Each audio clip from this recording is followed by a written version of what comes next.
Nous restons sur les mêmes orientations. Donc le budget des investissements va passer à 1424 milliards à peu près. Nous avons une évolution assez significative de la masse salariale liée au respect des engagements souscrits par le gouvernement. Il y a le service de la dette qui va amorcer sa tendance baissière, je pense à partir de 2019, montrant un peu la viabilité, mais surtout que la stratégie d'endettement mise en œuvre par le gouvernement commence à porter ses fruits. Donc globalement, sur les grandes rubriques, en matière de fonctionnement, on va très peu évoluer, mais on va augmenter le budget de fonctionnement un peu. En matière d'investissement, le budget va augmenter de manière significative à 1400 milliards. Et sur la masse salariale aussi, il y a une évolution positive de la masse salariale. Mais vous savez, aujourd'hui, effectivement, c'est un gros problème et le souci de transparence a été de rigueur.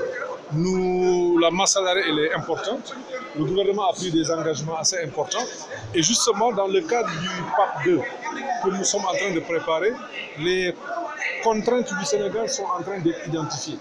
Je pense que nous avions une contrainte majeure, c'est l'énergie qui va être levée avec les MCC. Nous avons 3 autres contraintes sur lesquelles il va falloir réfléchir. C'est l'éducation. Aujourd'hui, nous dépensons beaucoup pour un résultat qui n'est pas à la hauteur des performances que nous avons. Ça, c'est la première chose. La fiscalité, elle est très complexe aujourd'hui et peut-être mal répartie. Il y a un effort d'amélioration, d'élargissement de l'assiette, de simplification et d'amélioration de la transparence dans la gestion fiscale. Enfin, l'administration. Nous avons une administration très robuste, une administration républicaine, mais aujourd'hui, il faut se poser des questions sur est-ce que l'administration que nous avons aujourd'hui est en mesure d'accompagner le plan Sénégal émergent. Je pense qu'il y a des réformes qui sont absolument nécessaires et l'une des plus grandes réformes va être la réforme du système de rémunération. Je pense que c'est un gros problème que nous avons dans l'administration et le président de la République a souhaité que l'on puisse s'attaquer à cette question. Aujourd'hui, nous payons sur autorisation du Parlement. Je pense que cela est extrêmement important. Et personne ne doit encourager ou pousser le gouvernement à payer une dépense non inscrite dans le budget. Je pense que cela est extrêmement important. Le président de la République avait pris une mesure forte, c'est d'aider, de soutenir les enfants de ce pays qui, après le bac, n'avaient pu accéder à l'université faute de place. On les a mis dans les écoles privées. Et de 2013 à nos jours, ce n'est pas moins de 37 milliards qui ont été payés. Donc sur cette année, nous avions des inscriptions budgétaires qui malheureusement ne permettent pas de couvrir les charges effectives.